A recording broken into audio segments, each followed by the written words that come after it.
Aiffa Biztalk Masterclass entitled Local to Global.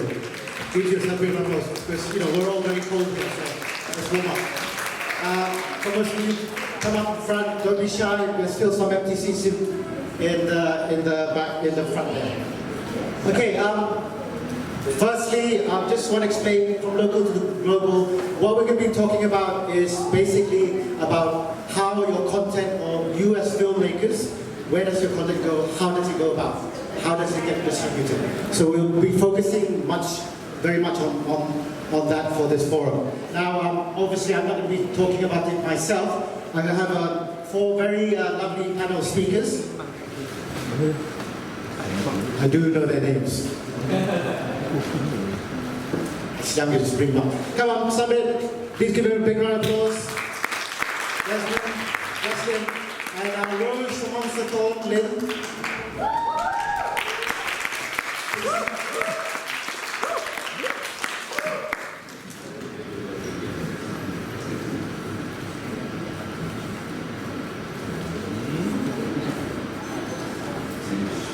There are 2 Sarawakis on stage, myself and Lynn.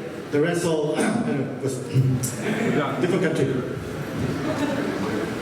Okay, first things first. I know you've read about them in your programming, but we're going to make this informal. So guys, we're going to have a Q&A session a bit later, towards the end of the forum. But let's hear from these experts and these speakers. It's okay. I'm not going to bite you. Give her a round of applause because she's very nervous right now. She can talk. Okay. Firstly, Sambit, you are the Sambit Ray or Sambit Duta Roy. I'm going to call you Sam from now on. You are the CEO of Pro Real Production Corporation in the US. Can you tell us a bit about what your company does?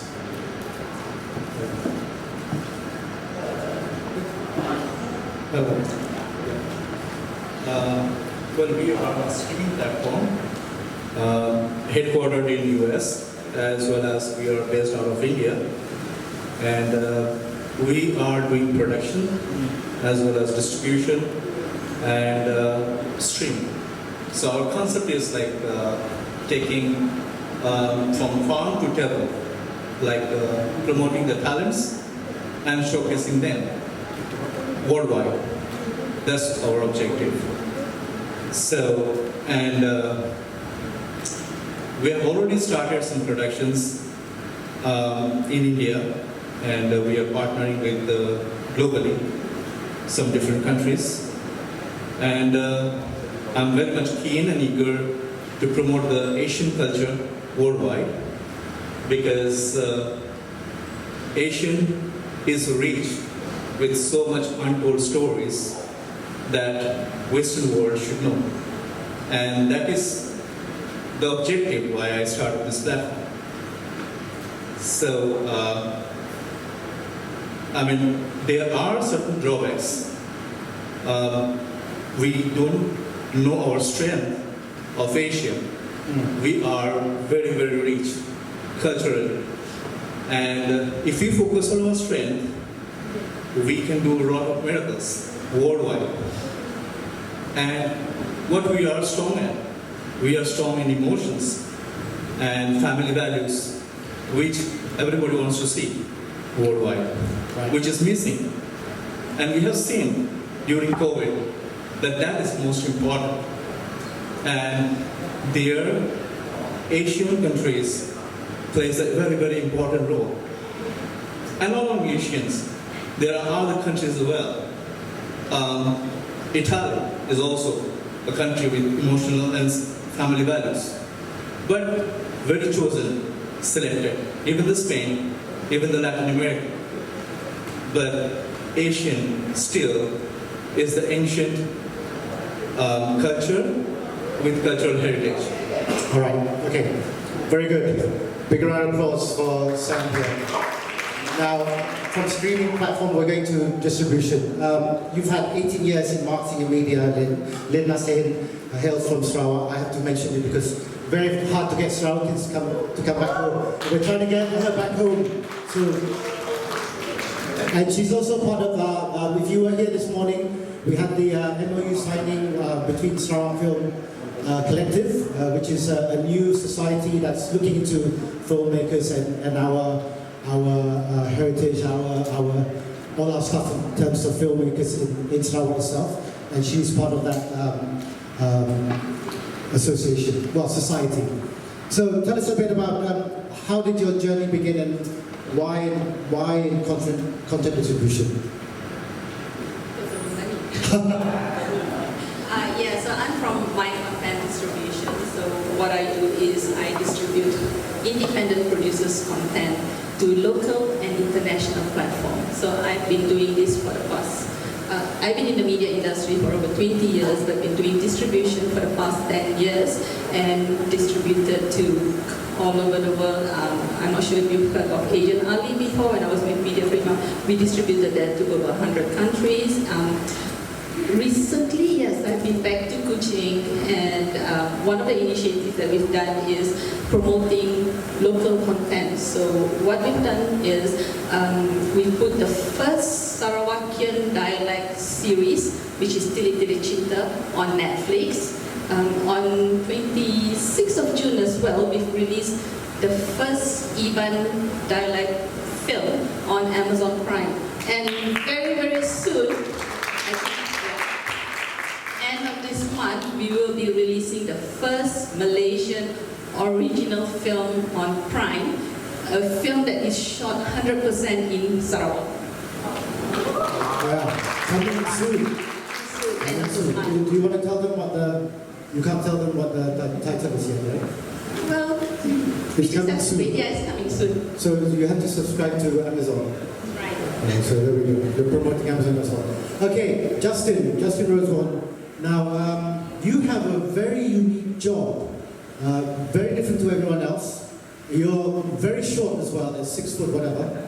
And tell us a bit, why and what is your work?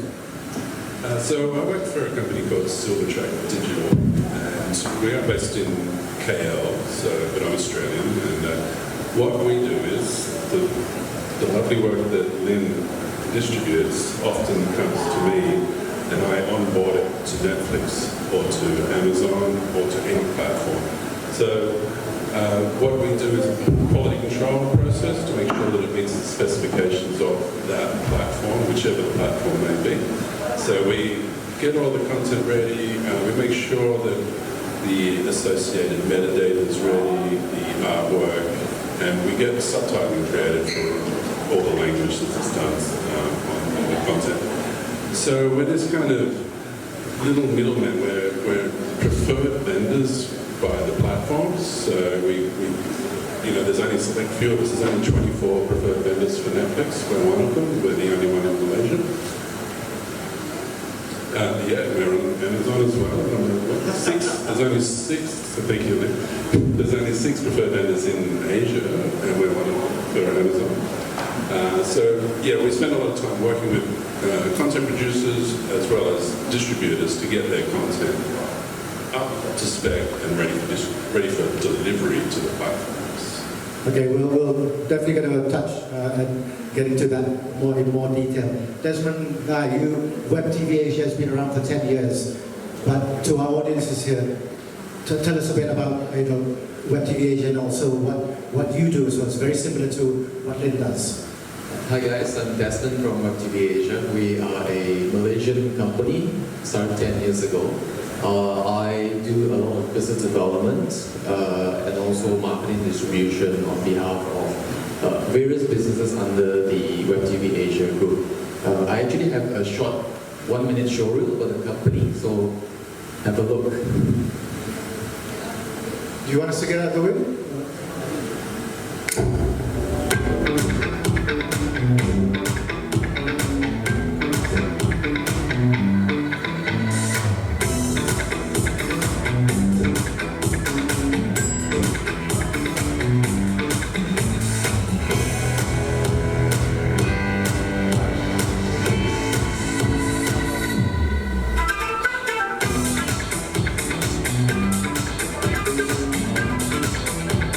Here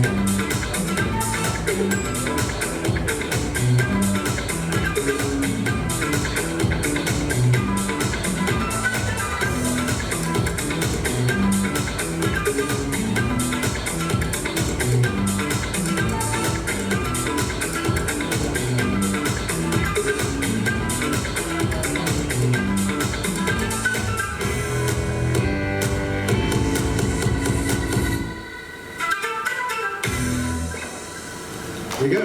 Okay, so in sum up in 2 words, we are a creator economy company doing everything from production, talent management, concerts. Yeah. Influencers, KOLs, blah, blah, blah, blah. Now, we'll start with you anyway. First things first, I think what the audience will probably want to know is, what kind of content do you guys look at? I mean, she does more independent filmmakers. What kind of content attracts you for Web TV Asia? So, being a Malaysian company, we do a lot of Malaysian films, of course. 13 years ago, we produced our first film called Nasi Lemak 2.0, directed by Nimwi with a multiracial cast like Adiba Noor, Aflin Shauki, and all that. Ever since, we've done 6 other films. Our main DNA is really telling the world of the real Malaysia, multiracial, multicultural Malaysia in all our storytelling, whether it's comedy, drama, etc. And recently we've done another one, you may have heard, called Pulau, back in March. Yeah, so very Malaysian, but going Asian at the same time. Right. I'm not going to ask you what kind of content you do, but what kind of content do you guys get to do, for example, quality control and all that? Everything from Asia, basically. So we don't have any control over what it is. Essentially, the platforms call us and say, this company in the Philippines has got a title that they want on Amazon. Please help them. So then we initiate a meeting with those people and talk to them, walk them through the technical aspects of what they need to do.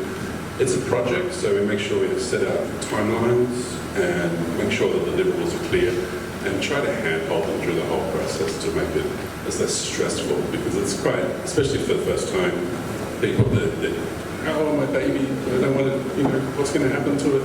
Don't touch it. So I'm like, well, don't worry, we're going to help you. And we just gently help people get their products onto the platforms. Then yours is slightly different in terms of the content that you look at. What other type of contents have you been buying or distributing, and has it changed over the years? Well, essentially, any kind of content. Most importantly is that it has good storytelling, it has good production value, and technical quality meets the requirement.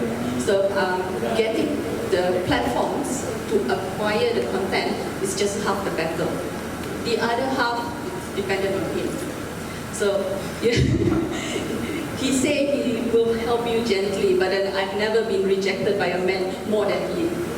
Almost every title that we send to him gets rejected. Orang putih like that lah. Yeah, so you see, technical and the quality aspect of your material is the most important. So that has been the biggest challenge so far for distributing Asian content. So in terms of what the future content and all that, basically, as long as it has good storytelling and production value, then the platforms would want to have a look at it.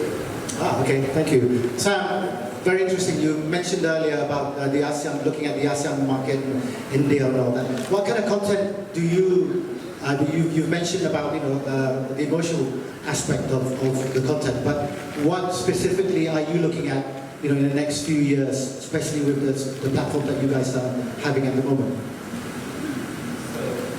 Hello. So we are basically focusing on a platform which is a feel-good sort of things, and that is what is it's most important, entertaining. We are ignoring the horror movies, obviously. And we are focusing on romantic comedy, family drama, and also we are promoting the cultural side, our ancient cultures, on which we are focusing as well. We are creating some stories on that, and it's mixed. like one side we are promoting a feel-good factor as well as culture and traditions, and and also we are supporting the new talents. We already have one upcoming female director from Korea. We already showcased her short movies there, and she is our future director for India-Korea movie. So it is already there on our platform, and she is very excited. And so we are handholding those young and fresh directors to showcase their talent on our platform, and we are not charging anything for that. Excellent. That's a very good point. Now let's focus on the local side stuff. And local, what I mean is we'll pinpoint more towards Sarawak. Now, as a content distributor, you know, we have problems just getting stuff out, not let alone producing and making it. Then there's that extra step of where do we distribute it? What's your advice, and what are the challenges that we face as filmmakers trying to get that out locally first, and then we'll talk about the global market as filmmakers? I think being Malaysian filmmakers, right, we have a distinct advantage. We have a very rich multiracial, multicultural background. You know, I think if we know how to take advantage of this strength and turn it into how you produce film. We've been practicing this over the years. It hasn't been a easy journey because a lot of this is trial and error. All our previous films have never managed to go beyond our own shores. Until this year when we did Pull Out. It's basically a film about young people, boys and girls going to an island, and then things happen, the creature comes up. So we intentionally made this film for the international market with a reason, because we wanted to test whether ASEAN accepts a film that has phases of different colors and different languages. So we released in Malaysia in March, and then after a few other countries. What surprised me most about two markets which we totally did not expect, the results, which is Vietnam and Cambodia. So before I go further, I just want to give you a 45 second reel of how we actually did it in the market called Cambodia. It's a second video. Thank you so much. He's well prepared.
Cambodia is not exactly the biggest country in ASEAN, but with 17 million population, they have 20 cinemas and 80 screens, which is 1/3 of what Malaysia has. What I've been told by our partner or distributor in Cambodia is, yes, you have a Malaysian film speaking mainly Malay and some English, but what's unique about a Malaysian film like yours is you have a common platform that everybody identifies, a universal story where, yes, young people love to have fun, but they also want to take risks and things happen. But what the two words that I was most surprised of is basically in Cambodia, horror is the most wanted genre, regardless whether you are Hollywood, Korean, Chinese, Thai, Indonesian. So if you want to go to a market like Cambodia, try horror. I mean, that's something that I've identified. And they said, you know, Pull Out is the first film that is in the sexy horror category that Cambodians have ever watched. But what also I've learned, when you distribute to a market that's outside of Malaysia, localization is important. So we dubbed it completely in Cambodian language, which is Khmer. And Khmer, you know, if you watch RTM's version of Doraemon, they also have this, "Hello, how are you? Guys and girls. So that's how they dub it, and that's how they like to watch it. So none of my Malaysian actors, able to show their actual voice, but they're all Cambodian dubbed. I mean, just one learning point that I can share for today. So do horror, do something that has a common storyline that young people like. Yeah, so go to Cambodia for some horror. Just in your professional opinion, and I say professional very broadly here, the type of, what are the standards that needs to be raised for filmmakers when they actually get to your stage? What are you looking at? I mean, apart from the censorship and all that, which is done by the various countries, when it gets to your realm and you are the gatekeeper, what are we looking at in terms of it to be able to go global? All right, so it's an interesting one because what often arrives on my plate is burnt-in subtitles on content, and that's a big no-no. So when you're giving the content out, you have a clean, textless version ready. Touched on dubbing there, really important.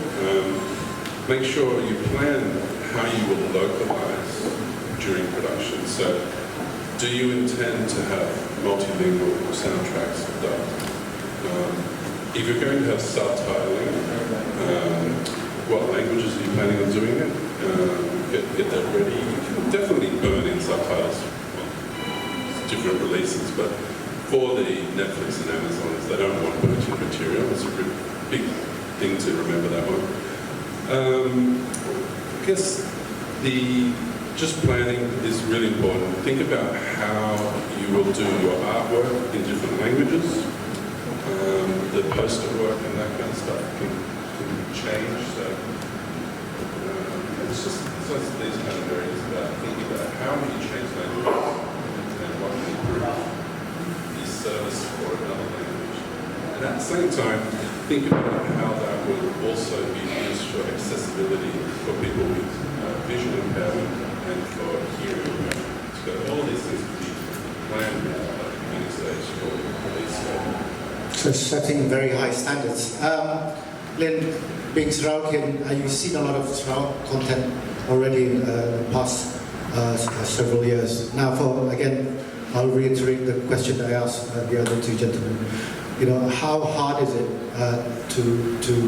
what are the challenges for a local filmmaker to be able to distribute this, not just locally? Obviously we have TVS now, but to the West, to the global market. TVS is a good step, it helps us develop the local industry, it gives us a lot of experience. So we are seeing more and more local content from Sarawak coming out. But we still have a long way to learn because at the moment, some of the content are pretty good, but they don't have the experience in terms of technical. They lack budget, of course, which is why we launched the Malindo Film Fund this morning to assist our local producers gain more budget so that they can produce something better. What's also important is our local Sarawakian producers, they have to be a bit more open-minded. They have to learn from the experts. So experts can come from all the other ASEAN countries or even producers from KL. For example, if Gaia were to come to Sarawak and shoot a film, I think that would help our local industry. Yes! Shahila also from Media Prima. So all these people, they should come to Sarawak and make a film, collaborate with the local people, and of course we will elevate our industry that way. Very nice. Okay, there you go. Thank you, Gaia, in advance. Now, you spoke about unrepresented people. You wanted to focus on them. Could you expand a bit on that, Sam, in terms of where and how these people can be represented in the streaming platform or globally as well? Well, in this industry, it's like an ocean, if you see in India as well. So there are a lot of producers and directors. They have a talent and they produce the movie, but they cannot showcase, they cannot market it properly. And since the market is dominated by few accountable players, they don't get a chance to market, monetize their content. And if they don't have a good connections with some platforms or some good distributors, they are just behind. So those are the producers I'm talking about. There are thousands of movies which is still there, which cannot be marketed because they don't have that resources and connections. And that is what I was referring to, that they are underrepresented. They have the potential, they have the contents, they have good things, but they don't have proper linkage with the international world. So there, what I'm doing is, I'm also a part of AFM, standing the first voice for Asia, being nominated part of IFTA, Independent Film and Television Alliance US. So if I'm part of it, so I can represent a lot of Asian contents there, and I will have a say. So anyway, coming to the point that we already started our platform to represent them, showcase their talent, so that more and more people understands that these talents are there. They have the potential to deliver a good content, and that's most important. Because if you have a talent and if the right people do not see that, it doesn't make sense. So the right people should see where the talent is. It's not with the influence, but with the real talent. So that's what I was talking about. All right. Okay, Lynn, we're talking about those unrepresented. We're talking about budding filmmakers. What's your advice to them? Not just in terms of distribution, but what kind of tips would you give them? They've done their film, now they don't have the network.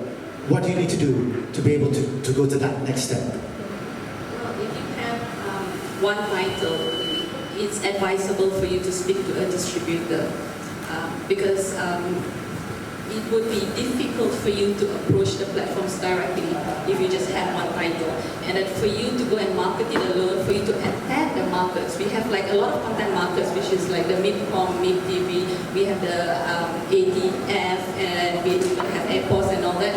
But for you to just go to this market and promote just one title, it will not be cost effective. So it's best to speak to a distributor then, because we can advise you what is the best windowing for your title, because usually a producer, they will have only two objectives. One is for monetization, and the other one is for them to have exposure. Okay, so let's say if you want to have monetization, then you have to plan your windowing properly, because these days there's a lot of options. Previously, traditional marketing, you go for cinema first, and then you go for TV station. But these days, you can bypass cinema, you can go straight to OTT, or you can go for TVOD services, which is transactional services, which is like iTunes and Astro first, or you can go straight to OTT, or you can go straight to TV stations and all that. Or you can plan your way. Maybe you can go for cinema, then you're going to go for Astro first, then you can go to platforms, and you can go to TV station. And after that, we can even go streamers. And this way, you will prolong your title, the lifespan, and maximize your revenue. So that's why these are the advices that a distributor would be able to help you. Okay, interesting. Justin, very quick question. How many gets rejected and how many pass in terms of content? Because you've rejected her so many times. Yeah, sorry. Yeah, including dinners and stuff. Anyway, moving on. Look, nothing everything passes eventually. Okay, that's what you need to. Oh, everything passes eventually. Yeah. So we've had one title, I won't mention who they are, they're not in here, but I rejected it 11 times from various things, all technical issues, audio levels, the colour space was wrong, I think there was even an offline media frame in there. So some little, I mean, they're big issues, but they come through and they shouldn't have gotten to us. But they get to us, we have to go back to them and help them fix it, identify what the issues are. So, to be honest, it's almost impossible to pass first time. So that's quite common, so don't get disheartened if you've got something and it gets rejected. It's not a rejection, so to speak, it's just, hey, can you go and correct that and redeliver, please? So we did that. That's quite common, and we have to do that because the Netflixes and the Amazons will actually ping us and say, you're not doing the job properly, and therefore we're not going to employ you anymore. So by doing that, we raise the standard, and then the next time when they come around, it's much better. The first time is always a little bit, a lot of hand-holding, but quick improvements happen, it's good. You mentioned 11 times. What was the length or period of time that particular content took? So generally, the content arrives to us at least 1 month before it's required on the platforms. But we like to get a lot further than that for all these reasons. That 11 rejections was over a space of 3 weeks. So we received it, rejected it, but we were just focusing on helping them get their product or their content live to the platform. So we can't afford to do that all the time, but we really wanted to help these guys, so we put the effort in. But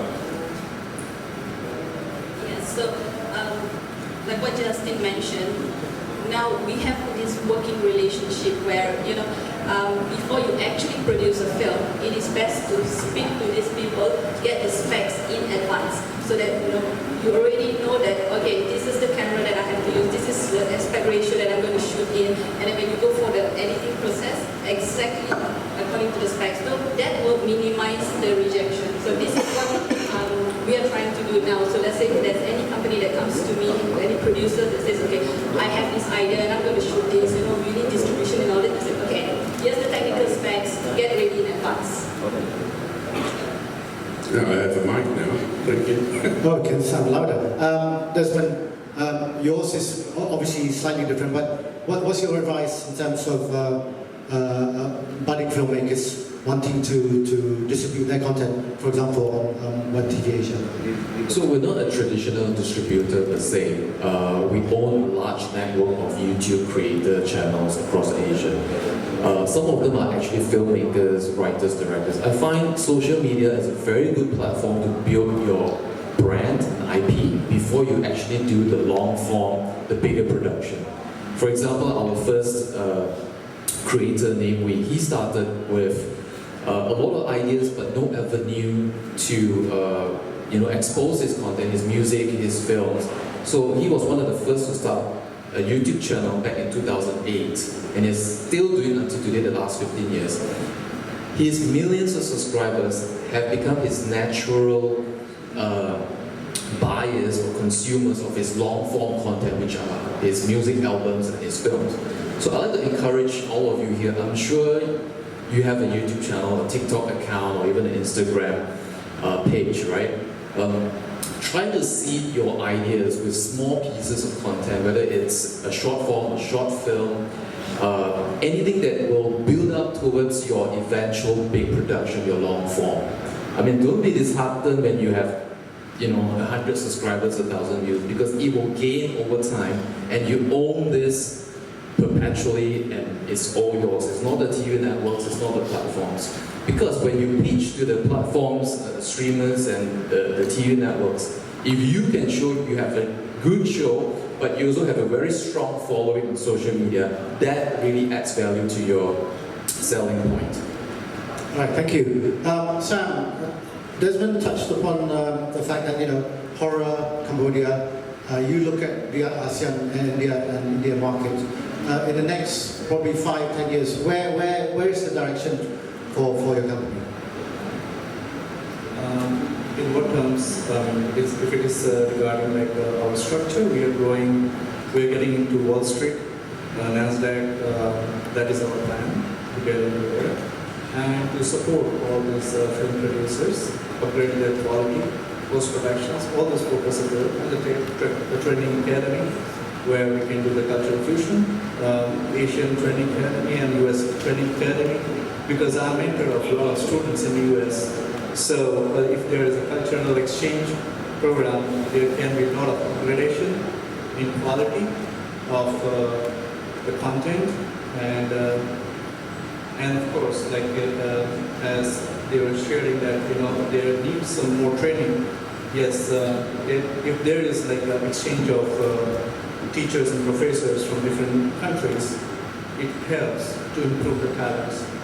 And yes, those are areas where it is lacking in Asian countries. That is the post-production side. That is very, very important, which we need to focus on to compete with the Western world. Right. A different question for you, Lynn. The age-old question, TV versus cinema. Now we're looking at cinema versus OTT. Where do we start? Where are we going in the next? In your opinion, the next 5-10 years? Well, the cinema has just picked up after the COVID pandemic, so some of the numbers are great, like Mat Kilau did extremely well, but there are also some numbers that's not great. So it depends on you, what are the risks that you want to take. If you go straight to OTT, let's say the first window is OTT, you bypass cinema, then the OTT will be paying you a premium price. But whether the price is sufficient to cover your production costs, that is another thing. So it's entirely up to the producer, what is your take and what is your end goal.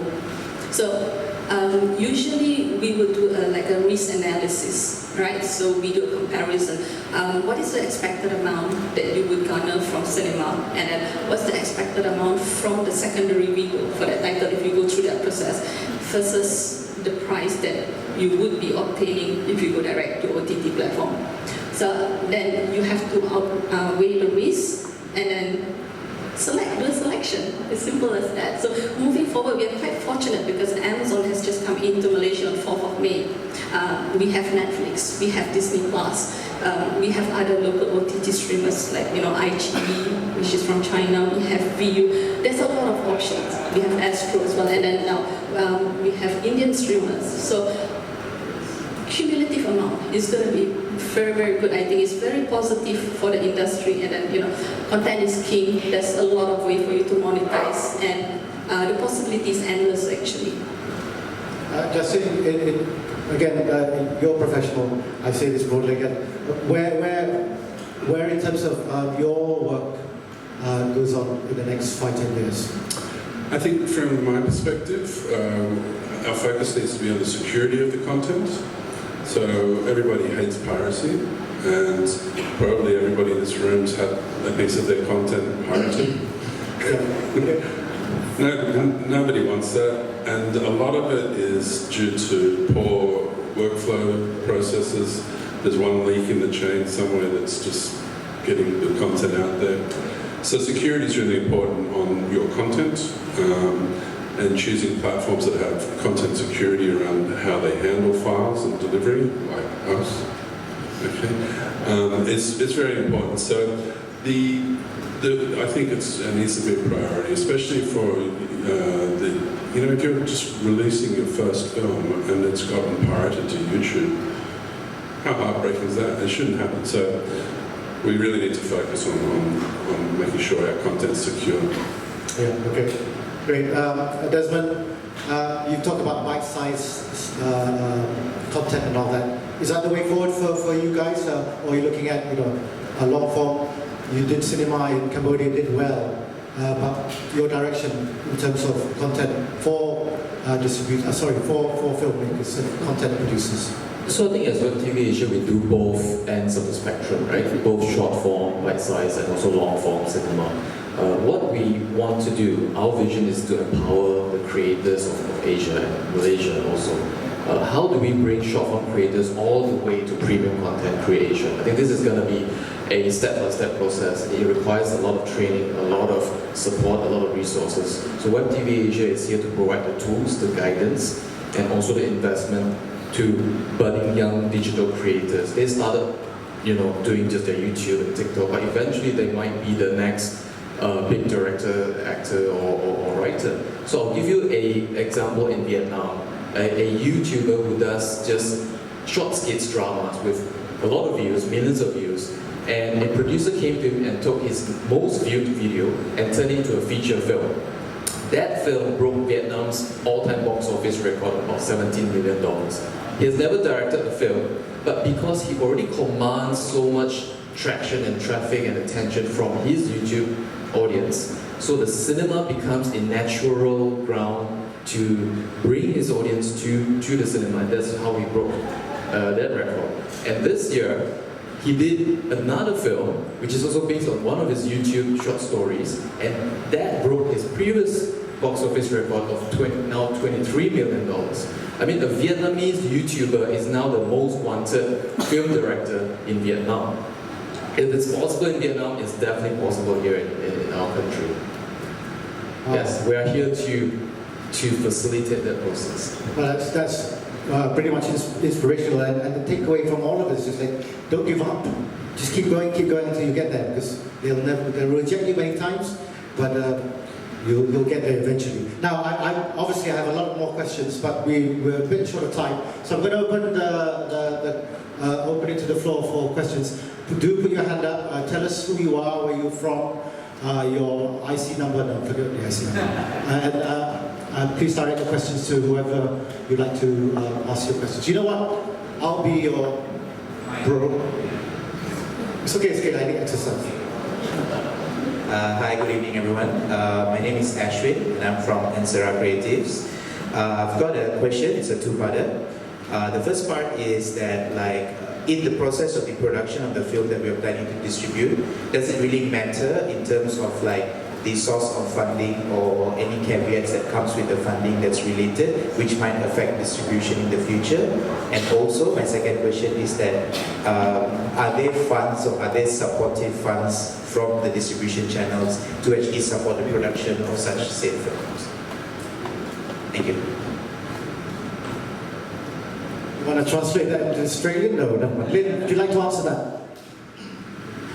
Yes, okay. The first question, whether there is any restriction if you've gotten funding, that depends on where you got the funding from. So for example, let's say if you get funding from DKD Finas, then it is a requirement that you go to the cinema first, which means that you cannot bypass cinema and select an OTT platform. So the condition is entirely depending on your contract with your funder. Yeah, you can speak to a distributor, we can go through the contract together, but at the end of the day, it depends on what's on the contract between you and the funder. Secondly, in terms of funding for your production, yes, we can help you, which is why we launched the fund this morning, the Malinda Film Fund. Come and speak to us. And alternatively, a distributor should be able to connect you with funders if the story is engaging enough. So what I've done previously is I put together an interesting idea from a producer and another company with a lot more funding. So you collaborate and work together. So we can help you in that aspect. There's many ways for you to get funding. So there's the national grant, there's the state grant, there's the film fund, and then there are other production companies with a bigger fund, or there are also companies like Astro, Media Prima, Shahila, you're investing right in films. Yeah, so see, we can connect you, yes. Sam, do you want to tackle this question in terms of funding? How do they get funding, and as maybe from a streaming platform's point of view, what are we looking at? Malaysia, we are getting the support from the government, and we have a bilateral agreement with some of the countries, and where we are co-producing. It's not like it depends on how much percentage of production is done in that country, and how much workers are involved, what are portions of things like that. So we have bilateral agreement with a lot of European countries. But I'm not sure about Malaysia, but if there is, then we can do the production, co-production, just like we have with Korea, so we are doing the co-production with Korea. So we are coming up with a fund, the government is also supporting, and even their country also supporting with their funds.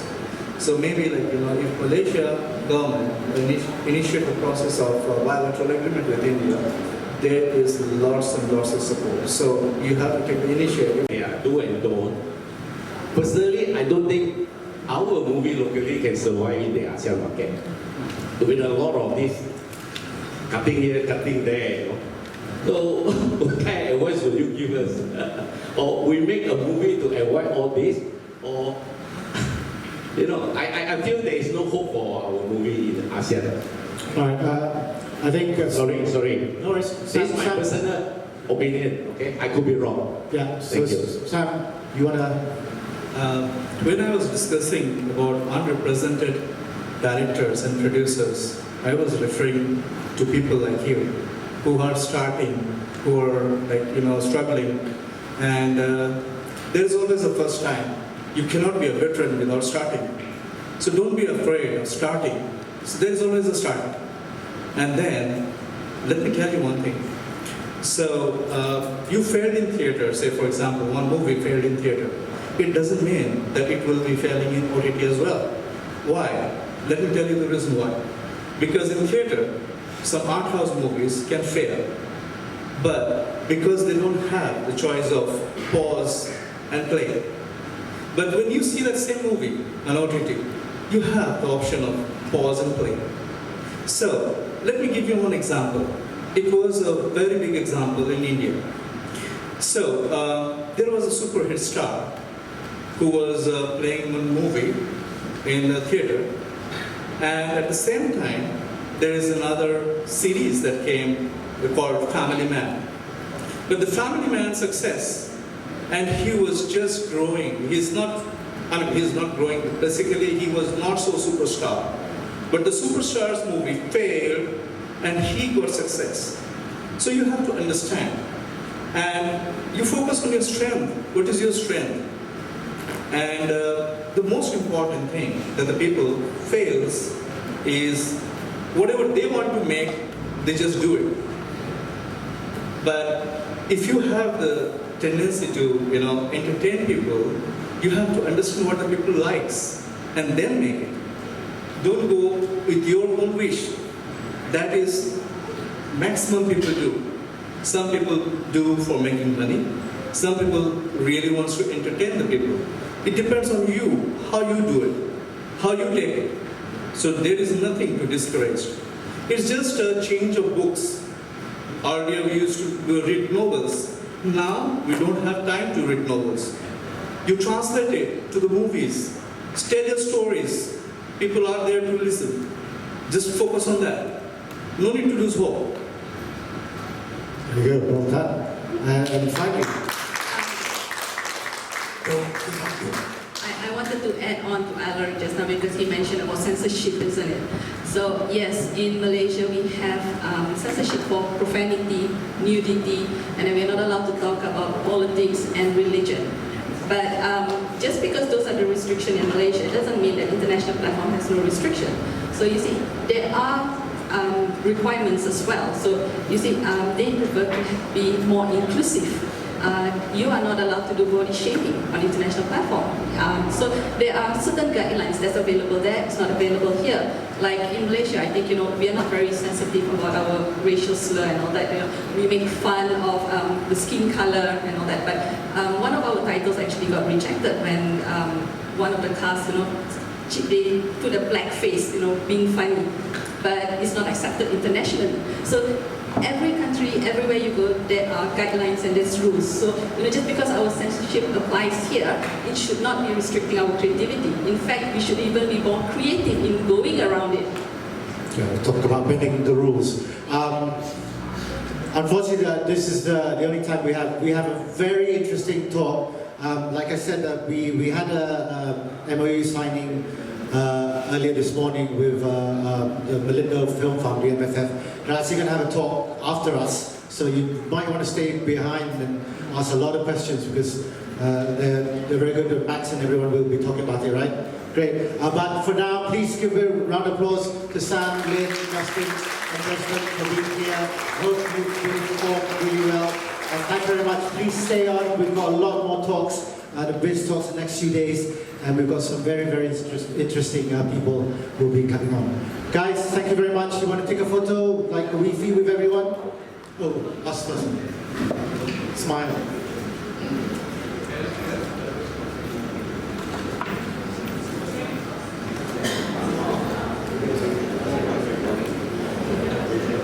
All right.